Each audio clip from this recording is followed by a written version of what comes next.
So today we're going to talk about annotations. I've titled this board Annotate That because a lot of times in English class we're going to read something and I am going to throw my hand up and say, oh, and I want you to annotate this. And there's going to be a collective groan from the class because I think students get really frustrated with A, what annotations are, and then B, what a teacher wants them to do with it, okay? So we're going to talk about the purpose, but at its core, annotations are just how to interact with the text. So if you're interacting with a person, you're reading that person's body language, you were trying to figure out, based on their accent, maybe where they're from, you're looking at their clothes and the way that they use their hands when they talk, right? That's an interaction, and that's exactly what I want you to do when you're annotating a text.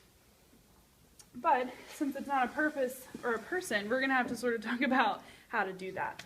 Okay, so the purpose of annotations are so that you are understanding the text, plain and simple. I don't want you to get through something, whether it's, one paragraph or 30 pages, and say, I have no idea what was happening, or I can't remember anything I read.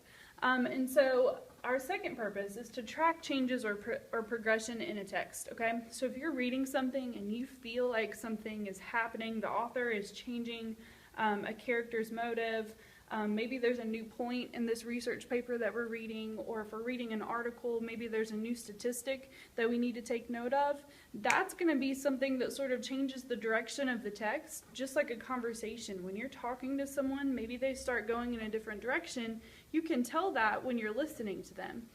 But in writing, a lot of times we forget to track those changes, okay? So if we are understanding the text, we know what the purpose is. We're tracking the changes or progressions.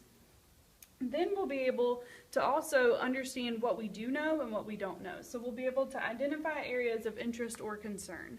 If there's a word we don't know, if there's a topic or a reference that we want to know more about, that's something we need to mark in the text so that we can go back to those things when we're finished reading. Okay, so there's a lot of different purposes to annotation, but at the core, it all goes back to interacting with that text and making sure we understand what's happening. All right, so there's a few different ways that you can annotate. One way is I'll usually say, here are the things I want you to do today. Circle or underline your main ideas, so just the main points that are being proven. Character or people names, that seems silly because we're usually pretty good with names, but sometimes location names will slip in there, or somebody's last name will be used in one paragraph when their first name was used in a different one, and students get those names mixed up. If you circle them or highlight them, we'll be able to understand a little better where those names pop up in the text.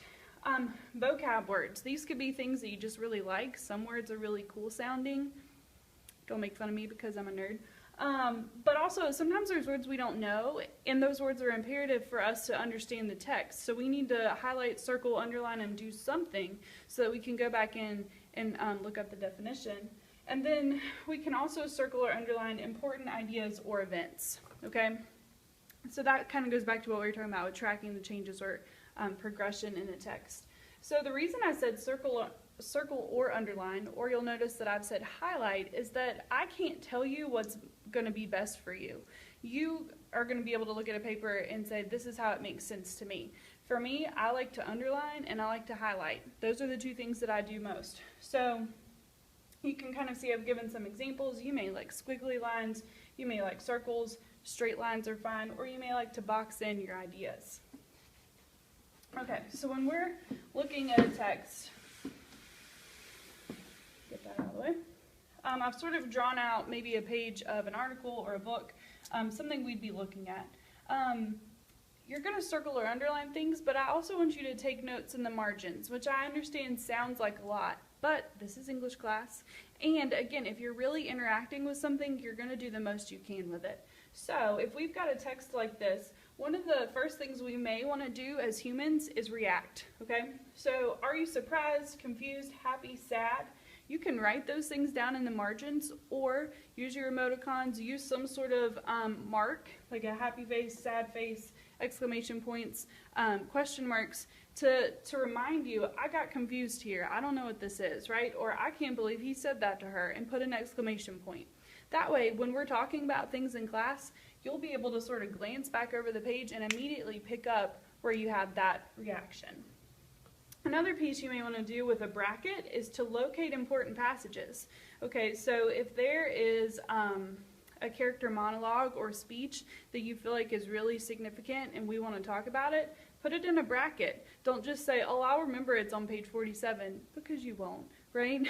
Go ahead and mark it so that when you're flipping back through, that's something that you'll see.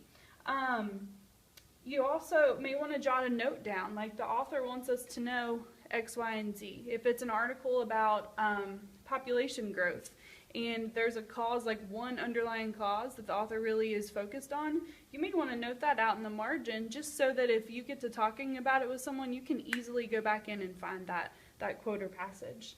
And then over here, I just wrote margin madness, okay? I write all over the margins in my books that are mine, not the school's, but you can do it on Post-it notes, and really what you're doing is you're figuring out how you feel and how you think about whatever this author has said.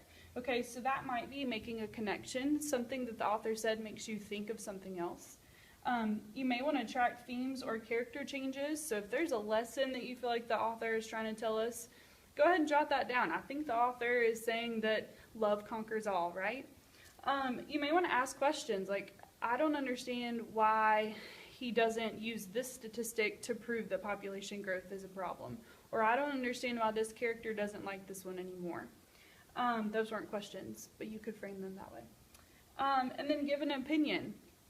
If it's a research article, you may not agree with what that person is saying. Go ahead and write these things down in your margins so that if I ask you to do some sort of writing, which I probably will, you've done all of the hard work already and it's in the text, and with your circles and your underlines and your boxes, all the things that you're doing while reading, you've already front-loaded all of the hard work for whatever we're doing with this text.